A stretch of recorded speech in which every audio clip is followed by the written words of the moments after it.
Лидеры вожатской деятельности обменялись лучшими практиками. Встреча прошла в Северо-Остинском государственном педагогическом институте и собрала представителей 60 школ республики. Во всех реализуется направление внедрения системы классного вожатства. Для них провели тренинг, направленный на формирование компетенций по тимбилдингу. Обсудили гражданско-патриотическое воспитание и организацию коллективно-творческих дел. Школьники получили практические рекомендации для работы с детьми разных возрастов, ознакомились с положением конкурса «Лучший классный вожатый», который пройдет в апреле.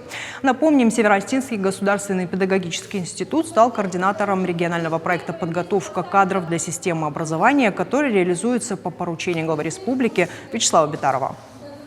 Многие дети сейчас хотят связать свою жизнь с профессией педагога, и я считаю, что такие курсы, такая возможность, как вожатство, очень в этом помогает. Человек может сразу понять, это только ему в мечтах нравится профессия, или на деле тоже для него это интересно, ему это нравится. Реализуется в 61 школе республики. В число классных вожатых вошли 1660 человек.